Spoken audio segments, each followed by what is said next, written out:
नमस्कार, हम संतोष कुमार रउआ सब देखत तानी भोजपुरी 24 न्यूज। आज हमनी के दामोदरपुर बांध पे बानी जा एहिजा राकेश ओझा भाजपा प्रत्याशी पहुंचल बानी वोट मांगे खातिर के। आज चुनाव प्रचार के आखिरी दिन बा। इतना दिन घुमनी का माहौल लागत आपके परिसापुर से? माहौल तो हमारा से बेहतर रउआ सब बताई, खास कि हमनी के जो वो जगह जहाँ ना जानी जा वो जो रउआ सब जानी बेहतर आकलन रउआ सबके लगे सही, लेकिन हमनी के बात मानब पूरा जनता के आशीर्वाद प्यार दुलार स्नेह मिलता और जनता ही चीख चीख के कहतिया कि 10 साल में विधायक द्वारा उनका के खाली ठगल गईल बा, उनकर हक अधिकार के हनन कईल गईल बा। ओकरे जवाब शाहपुर क्षेत्र की जनता अब की बारी वोट के रूप में भाजपा के बटन दबा कर देवे जा रहा बिया। अच्छा, पिछला दिन हमनी के देखनी है जा कि जोइनिया गांव लगभग 75% कट के गंगा में विलीन हो गई। अब वहुँ लोग है बांध पे रहे खातिर मजबूर बा। ये आदमी के आखिर कब तक बांध पे शरण लेवे के पड़ी? ये आदमी के हमनी के बता चुकल बन जा कब ले शरण लेवे के पड़ी। वो सब एक बार जाके देख सकतन जा, प्रयास चलता। ई गाँव काहे जा बाटे ये लोग काहे बांध पर बा लोग, ये दोस्त के हमनी के दूर करे आइल बन जा। ई गाँव खातिर जब फंड आई रहे चोरा के लोग खा जाई तो आदमी के परेशानी हुई न करी। उहे समस्या के जड़ से खत्म करे खातिर हमनी के संघर्ष चलता। जितना ई लोग बा ई लोग के दुख दर्द हमारा मन में ई लोग खातिर सबसे ज़्यादा बा। ई लोग के ज़मीन और घर के दिवावल हमार जिम्मेदारी बा। प्रोसेस में भी काम चली गई बा और भी आकलन होता केकर छूटल बा नाम, उ लोग के भी सरकार आकलन करके हमनी के एनडीए के सरकार बनने जाती है 14 तारीख के बाद से। एक आदमी के देखब 2 महीना के भीतर घर और जमीन मिलिए जा। अच्छा, जोइनिया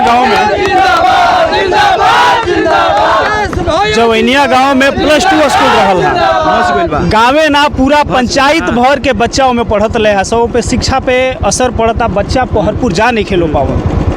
तो विद्यालय तो 2 महीना बन ना पाई, यही के चलते तत्काल व्यवस्था भरपूर कल गई। जो हायर स्टैंडर्ड के बच्चा बाड़े सो उ जा सको, छोट छोट बच्चा जो बाड़े से प्राइमरी लेवल के उ नहीं से जा सको। वो लोग के व्यवस्था वही है। हम जान व्यवस्था तो अभी तत्काल में और आसपास में कोनो सरकारी भवन बा ना, यही के चलते जो व्यवस्थित कल गई रहे वो हमनी के आग्रह पर भई रहे। लेकिन छोट छोट बच्चन खातिर जहाँ इन लोग के सेटलमेंट नया निर्धारित हुई, जहाँ इन लोग के बसावल जाई वही इन लोग खातिर पुनः विद्यालय के भी निर्माण हुई।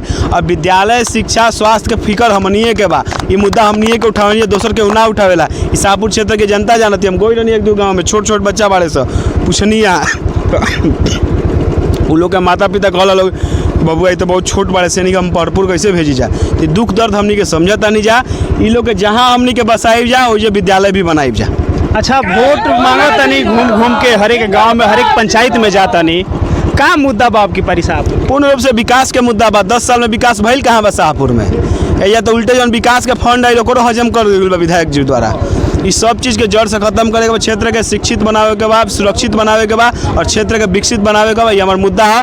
रोड नली गली is not complete development, basic step of development, starting step of development है ये रोड नली गली। बच्चों को बेहतर शिक्षा मिले, बेहतर स्वास्थ्य की सुविधाएं मिले, बेहतर हॉस्पिटल मिले, बेहतर कॉलेज मिले, बच्चे अच्छे जाके जॉब पाए। जिस दिन ये शाहपुर के घर घर गाँव गाँव से बच्चे निकलने लगेंगे इस तरह के, तब हम मानेंगे हमारा शाहपुर विकास कर रहा है, विकसित हो गया, डेवलप हो गया है। अच्छा, शाहपुर के दियरा क्षेत्र में एकहू अस्पताल नहीं खे कि जोना से कि जल्दी पहुंच सके आदमी। जैसे 20-25 किलोमीटर दूर बिहिया शाहपुर जाए के पड़ेला। तो दियरा क्षेत्र के हॉस्पिटल देवे में कितना भूमिका रही?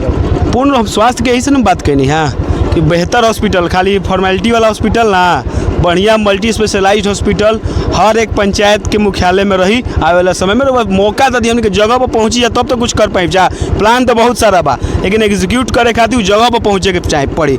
आ जनता के आशीर्वाद से की बार जगह पर पहुँचब जा। एक वादा जन हमने शाहपुर खातिर कैले बन जा पूरा करब जा। बहुत बहुत धन्यवाद।